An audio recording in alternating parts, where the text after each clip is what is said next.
And it looks like we're live. Happy days. Good evening, Stephen. How are you, sir? Very well, Conas. Very well. How are you?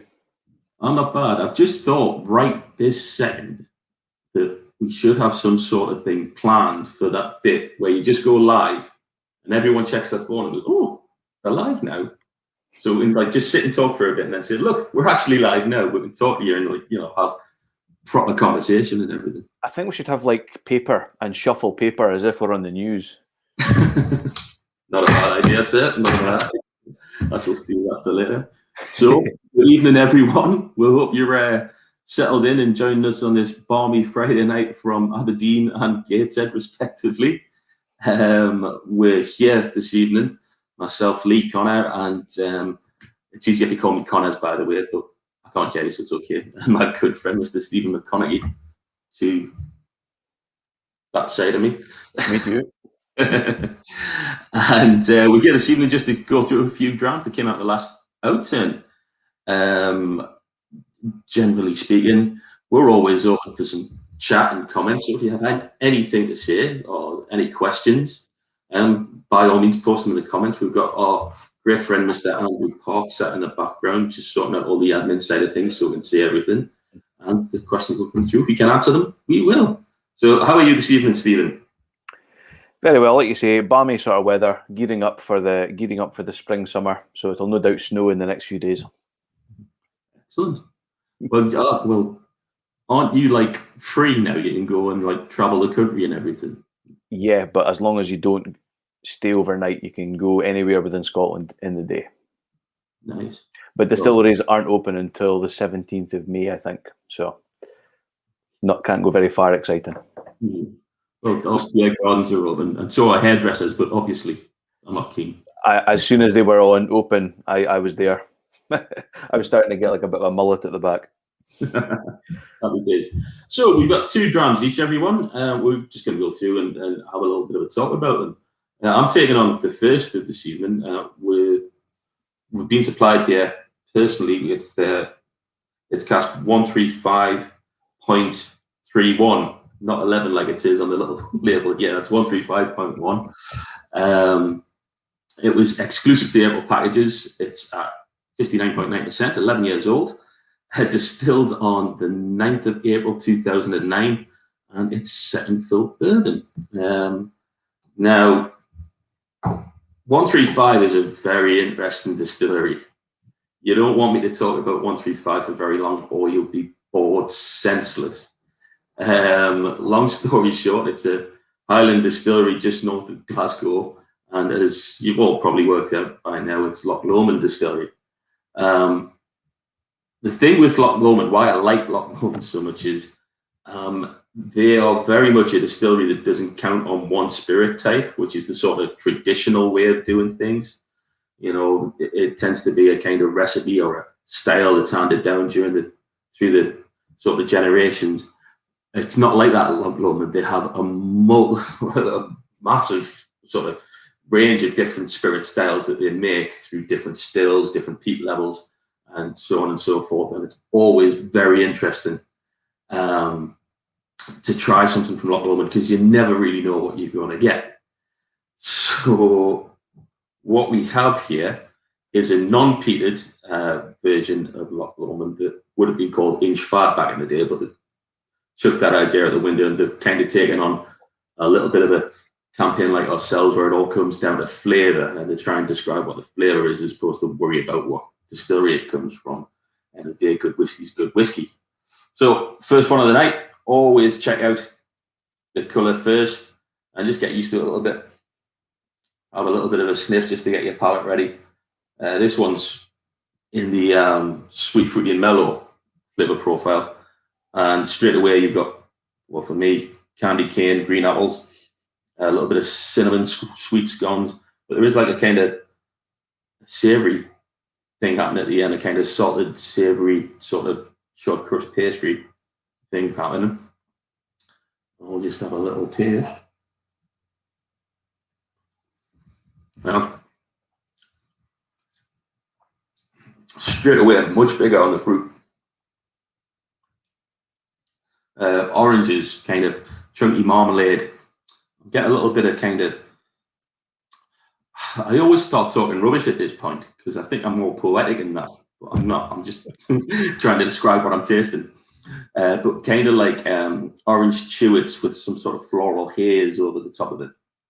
And right at the end, a kind of chocolate roasted malt. The dark roasted malt that's used to make stouts and porters and things like that. It's a very sort of progressive from sweet to kind of bitter savory. Very nice indeed. Has anybody out there tried this? Anyone got any feedback for it? Oh, hi Carl, how's it going, mate? Long time no see. And hi Sten, new member there. Couple of new members, yeah. And Stephen Fisher there is enjoying a Kilhoman. Good on you, Stephen. Hope you enjoy it. I like Sten Martin's idea as well about trying the La Santa and the Quinta Ruben side by side. Two cracking whiskies, and I probably prefer the Quinta Ruben. I'm a sucker for port. I'm quite the opposite, as it happens. Really? Ooh. Yeah. I don't know. Mark Thompson, that is gorgeous. Marty Unsurprising. Yeah, I'm not surprised that he's drinking that particular brand. Thanks for butting on that. That's surprising. Have you tried the Porridge Pear Martini? I think it was a 135 as well. It was Sauterne finished. I have. Yeah. How does it compare to the goose? Sorry, the juice loose for a caboose. I've got a theory about this. I think there's somebody up in Leith who puts all this together, says, right, we've got a Geordie doing these things. What can we do to make it sound funny in a Geordie accent? So, goose loose, caboose. I'm just thinking of the old Chewits or what was the wine gums advert? What was that one again? Oh, there's a juice loose about this hoose. So yeah, it's a little bit less sweet and floral as you'd expect. And what's really surprising about it, and really quite individual, is that kind of the finish of the palate sort of rises to a really dark, malty, kind of chewy thing happening, which isn't necessarily what the nose or even the initial palate would suggest, but it's very sort of not overwhelming, but it does come over as a very strong flavour on the palate at the end. I mean, we had a sit and talk about, what was it, 4 or 5 months ago with the guy from Loch Lomond, didn't we? Yeah. It's just such a fascinating place. Yeah. You know, this particular one, they have all kinds of things to play with at Loch Lomond and all sorts of different still setups, but this one is a non-peated high cut from their traditional swan neck stills. I think this particular new mixed spirit comes off at about 70, and then it's because it's in a kind of traditional sort of short dumpy swan neck still, it does kind of suit, you know, longer maturations of, you know, 11, 12, 13, 14 and above years. I like that a lot. I think it looks like it's relying less on the wood and more on the distillate itself, given that it's a second fill. Yeah. I'm going to try it with a little bit of water.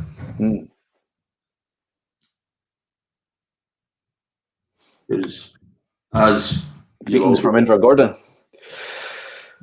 Well, Kevin, you need to go onto the website, but I've got a feeling that some of these bottles that we're doing tonight were sold out pretty quickly. Yeah, this one was exclusive to the package, the Explorers package, I believe. Let's see what it is.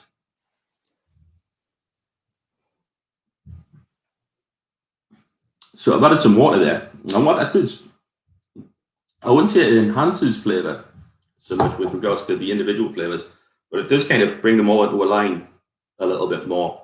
It's less kind of more fruity over here, and then you get the darker notes at the end. It's just brought the graphic equalizer in a bit and sent it forward. I think going forward, I'd probably not bother putting any water in that.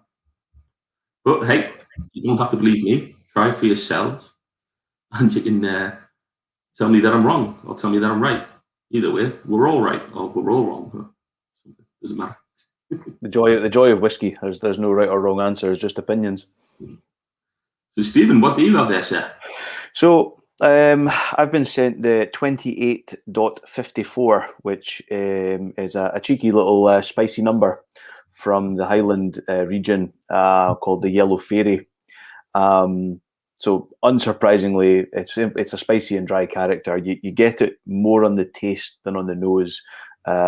It's really big, peppery, chewy in the body.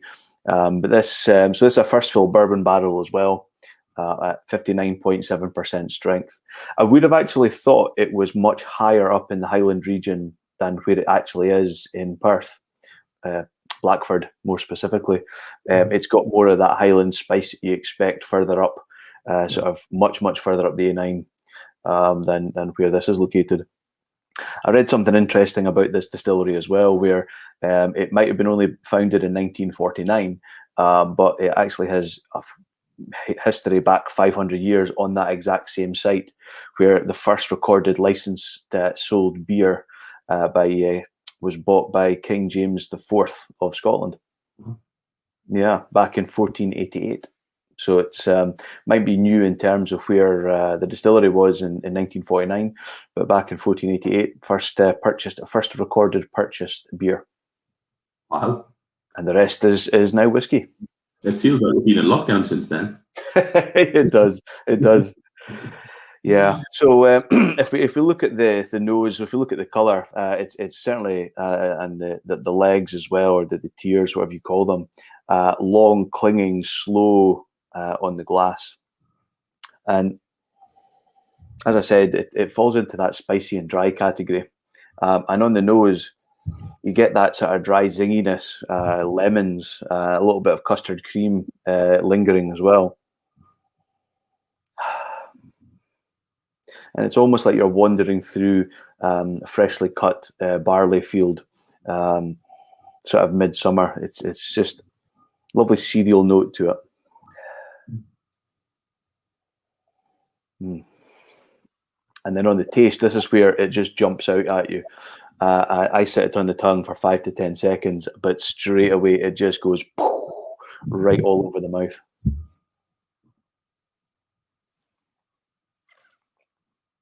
Liver explosion. Yeah. I'm getting this almost nettle sort of taste, that prickliness. It's dry, it's gingery, it's spicy. It's a real, it's one of those kind of. I think this category is either you love it or hate it. You get some easier drinking whiskies, but this is just real and fiery, peppery, spicy in a nice way. And that creaminess just comes through at the end there. Really, really nice. I don't often go for the spicy and dry category, but this is gorgeous. Mm-hmm. What was the cask made up on that one, Steve? First fill bourbon barrel. Right. Yeah. But the nose, it's one of those sort of nosing whiskies, for its age, it really does have a lot going for it. It's not just young and, sprightly and fiery and maybe doesn't have a lot of character. There's a lot of going on in the nose. It's just one of those things about whiskey, I mean, I had 28 a few months back, and it was kind of the opposite. It was kind of delicate and just a good sort of aperitif whiskey, and none of the spice that you're talking about. Yeah. And it just goes to show that you never know. No, absolutely. And the finish is a long, gentle tingle that just lasts right on the sides of the mouth and under the tongue, and goes away and comes back again. Gorgeous. And when I added water to it earlier, I got this really sort of creamy peanut butter sort of character. Literally just a few drops. See if it was still there.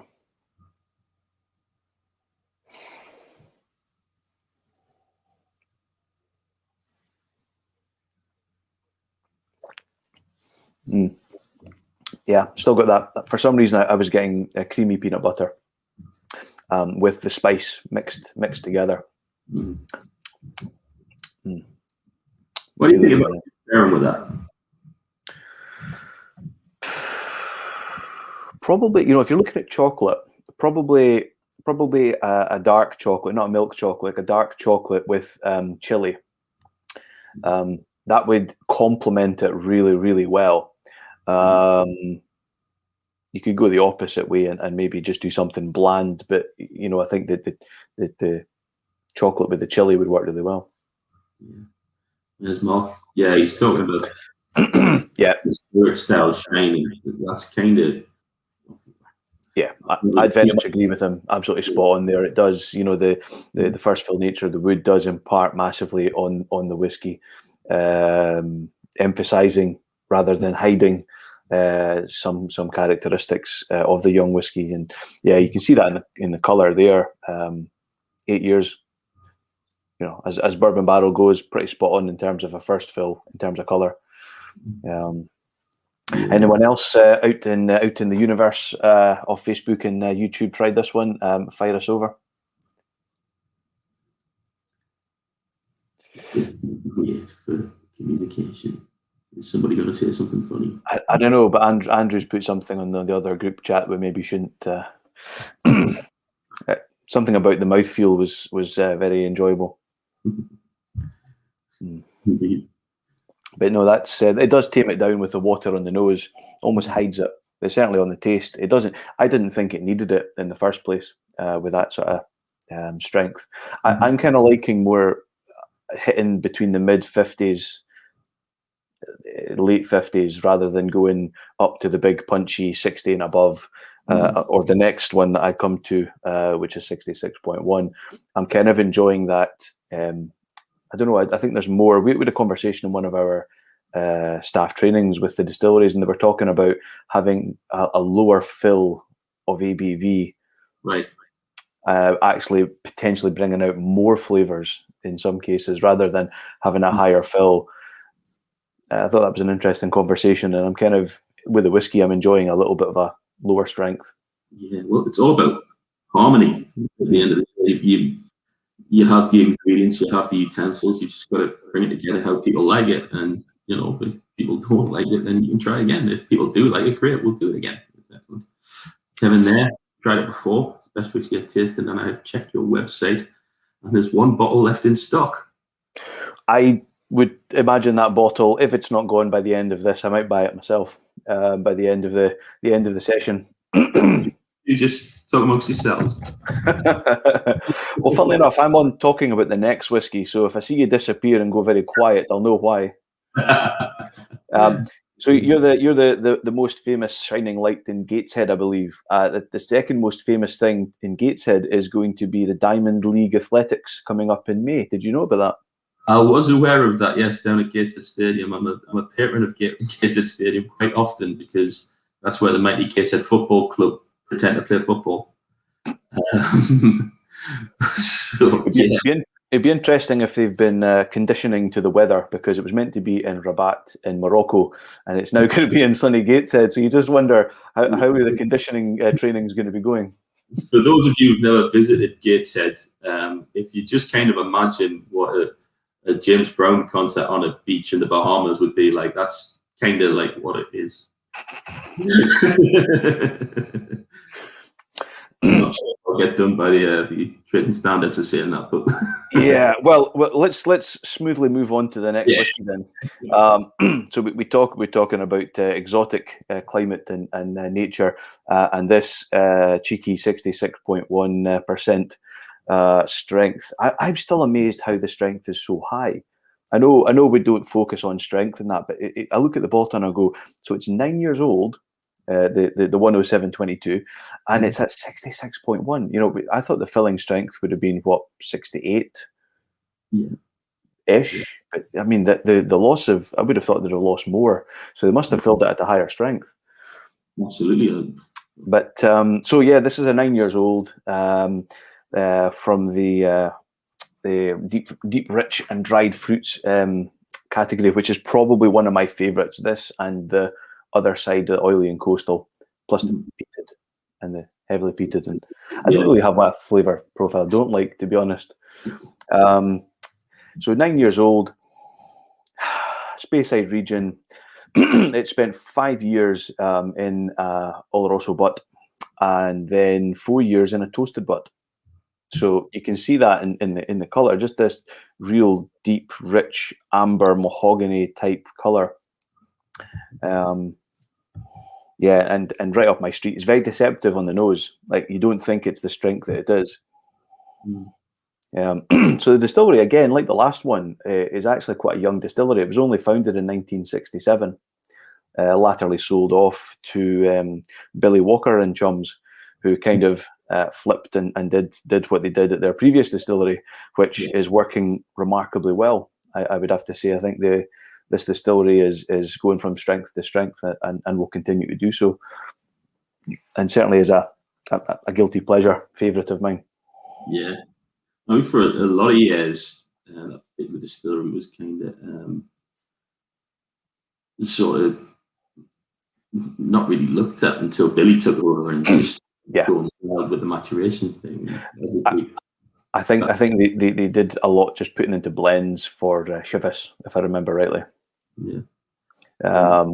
Like you said, Billy going mad with the maturation. Oh, it's a great example. I think what he's doing is a great example of flavors and different cask types and experimentation. You know, you're seeing all variety of casks being used, and their 10-year-old cask strength is a staple purchase for most whiskey aficionados. Yeah, so it's almost as interesting as what we do with casks, really, isn't it? I mean, it is almost. I mean, he's getting there, is Billy, but he's no new camper, is he? I mean, come on. No. So this is the water source for it is from the mighty Benrinnes. The distillery itself is located just in Aberlour, in what I would always refer to as the heart of whiskey in Speyside, in that Aberlour, Dufton sort of region. I think is just the beating heart of Scotch whiskey. And the nose of this, I think I put wow with lots of O's, because it's got that smell of raisin and dried fruits, cinnamon and nutmeg. And I hate to say this, and most people will go, "Oh God, Christmas cake! You're going to mention that?" You know, because there's a lot of people that will mention this as a Christmas cake type whiskey.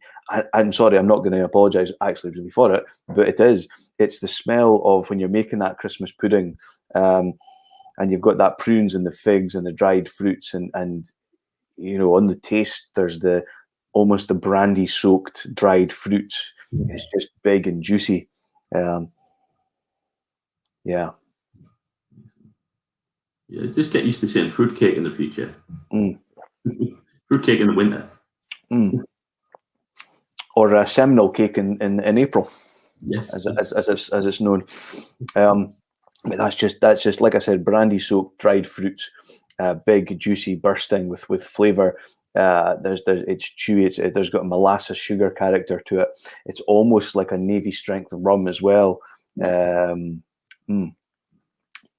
Yeah, that extra period in a toasted butt, I think, has given this a different direction altogether, because I had got the Bounty on the Galleon, which is a very similar character, similar sort of age, similar sort of strength, also in a sherry butt from New Make Spirit, and it is very different altogether. It's a bit drier and nuttier, whereas this is big, bold, juicy fruits.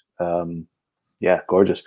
Mark says it's a cracking dram. I hope he's referring to this and he's not stolen his Project X.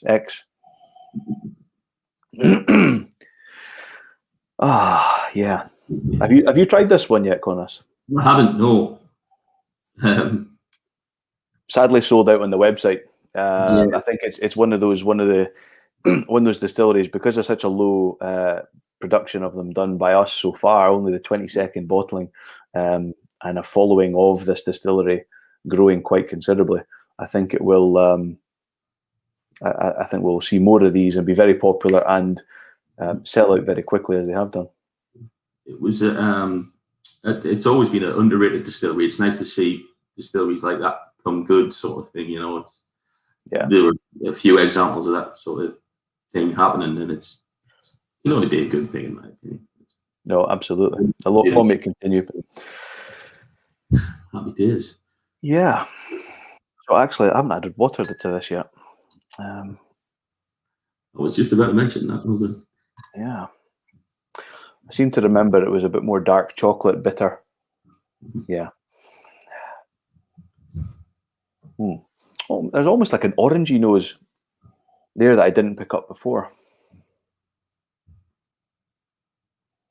And that's another thing, especially with cask strength whiskey. You know, the longer you leave it in the glass, the more it changes. Mm-hmm. Yeah, there's more of that orange coming through, and like a dark chocolate espresso. It's quite dry, slightly tannic almost. Didn't need the water, but it's changed it and put it into a different sort of direction. And it'd be interesting to see how far we can push it. But given the high strength of it, I think it could be pushed pretty far. Mm-hmm.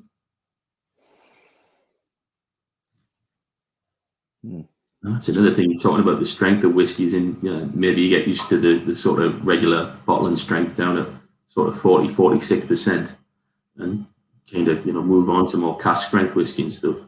I've come to the conclusion that the more I learn, the less I know when it comes to strength in whiskey. You know, it's like, well, that can only be in the mid-40s. No, that's 62%, Connors. Have a word with yourself. Wow. You know?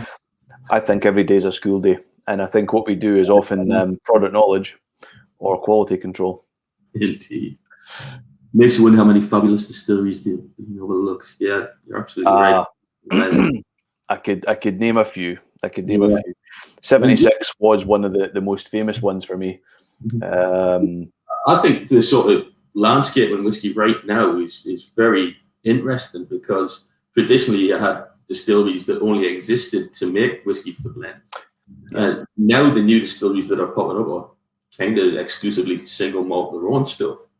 So it's going to be interesting to kind of see how that kind of evolves, and if they can get away with just, you know, selling their own stuff direct as opposed to supplying for blends. It's going to be an interesting 20, 30, 40, 50 years. Well, I think that the topic on that conversation, I think is going to be fascinating, because they're going to take the methods that have been done by these distilleries for 100, 200 years and implement their own thoughts and processes and ideas. You know, you're seeing that up in Raasay. You see that at Distillery 149, which I don't know if you got a wee taster of that, but I got a taster just recently, and way ahead of its years. I mean, it was only 5 years old. In a Oloroso butt, stunning whiskey. I tasted the 19 in a Oloroso butt recently, and I'd say that the 149 was every bit as good as that, which is like, wow. Yeah, can't praise the 149 highly enough for what they're doing. It was not just our vision of it, but I have had other people's in. Yeah, if you can try and get a wee taste little sample. Ask Andrew nicely if anyone. I'm going to get myself straight to the vault and see if there's anywhere in the bar. Yeah. Okay. Well, we have 1 gram left, everyone. Yeah, go for it. I'm now moving on to Bothy Atmospherics, which is Distillery 26, Cask 166. It's 9 years old at 59.3% from First Fill X Bourbon, and it's lightly peated Highland. There's been quite a glut of sort of Distillery 26 at around this age over the past year or so, and a lot like Distillery 53, they're holding up brilliantly at the sort of, you know, just below the 10 years old mark. This one, again, it's a golden colour from First Fill X Bourbon. Very mellow peat smoke. It's not a kind of sort of, you know, somebody punching in the face with, you know, a flaming hot of peat. Just sort of mellow, kind of. I'm getting a little bit of the cherry strepsils in there, some vanilla cream coming through, maybe some floral honey, but very mellow, not too much of an attack on the senses. Let's try the palate.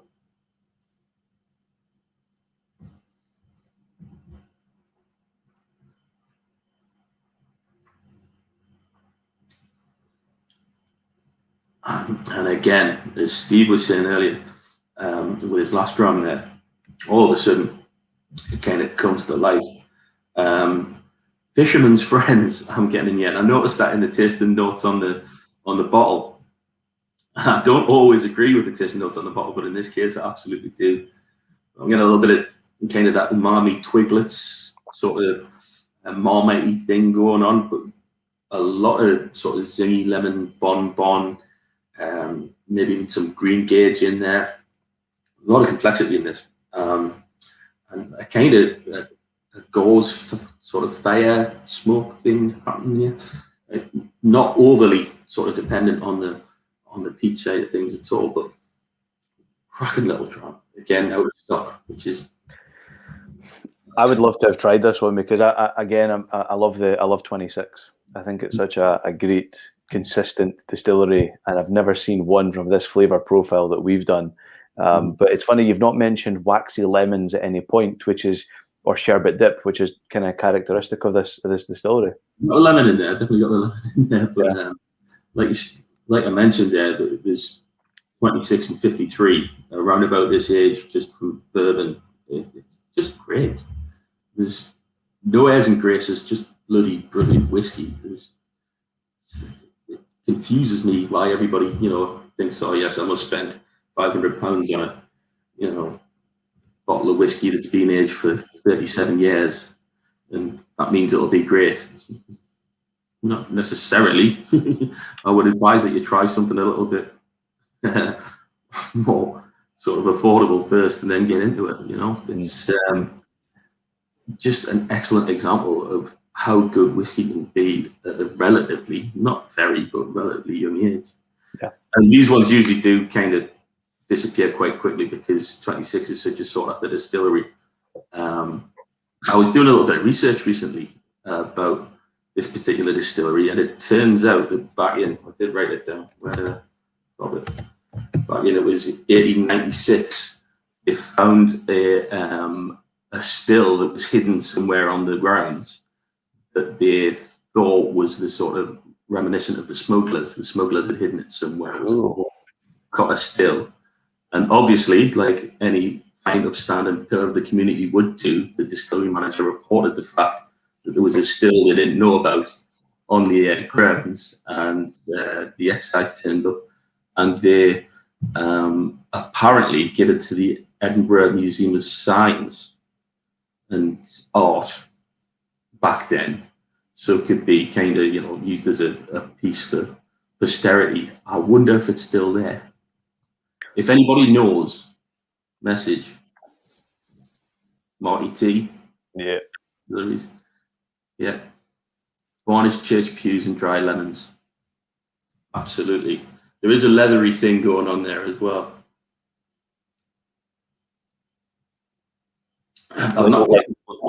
Leather chaps or handbags or leather shoes. Well, I can't speak for Mark, but I'm going for upholstered furniture. Upholstered furniture. Yeah, with the water, brings out a little bit more of a refreshing fruity thing, and more of a kind of tropical fruit, melon, pineapple, maybe a little bit of grape in there. The peat has just about disappeared on the nose. And on the palate, again, that lemon still is sort of consistent through the whole thing, but the tropical fruits again have kind of been elevated to the point where the peat is sort of not null and void, but it's kind of underneath, just propping things up a little bit there. And it's great stuff. You know what I need to do? I need to start waking up at 9 o'clock on the first Friday and buying things. I think even if you do, they go very quickly. At the minute, I've tried to get bottles and they've just flown out the door. It's just nature of the beast. We're all stuck at home. We're probably drinking a few drams at night, more than we would normally because the pubs aren't open. So, the site's busy. It's the weekend. Who isn't another chaps? Cue YMCA music. Young man. Excellent stuff. So how long did you have that dram out in the glass for, the Bothy? How long did I have it? I poured it approximately 15 minutes before we came on, so it's been a good 45 minutes. Did you notice a change from then to now? Not too much. Not a great amount, but certainly it felt a lot more zingy with the lemon on the palate next time round. And obviously, you have to take into account the fact when you're drinking any spirit, your palate just isn't ready for that amount of alcohol on the first couple of goes. You got to take it a little bit slowly and just expose yourself in a little bit more controlled way before you can get the. Just be careful exposing yourself. Indeed. I've gone back to that 28, and it's a lot creamy and fruitier and mild on the nose. So it just goes to show you about when you add the water, but leaving it out always changes as the night goes on. Well, I think we're out of whiskey, which is a bit sad. But never fear, members. We have Olaf and Les are going to be here on Monday night to do the same thing with some other drams. So they'll take you through some new things and hopefully entertain you a little bit better than what we've managed to. Maybe, I don't know, give us a score, give them a score. We can have a fight at the end of it, or however it works these days. And we'll see. Some of the tastings are back online, the physical tastings. We hope that they will go ahead. Certainly up in Steve's area there, we've got a few physical tastings. Yeah. My patch will follow very soon, so keep an eye on the website. Yeah. Aberdeen is confirmed for the 20th of May and the 27th for Inverness, also of May. Yeah, both Thursday nights. Thursday is the new Friday. Oh, cannot wait. I know the lineup as well, or a 99% confirmed lineup, and you don't want to miss it. Happy days, Stephen. Happy days. Well, and we'll see you again soon. Good night. Cheers all. Slanjava.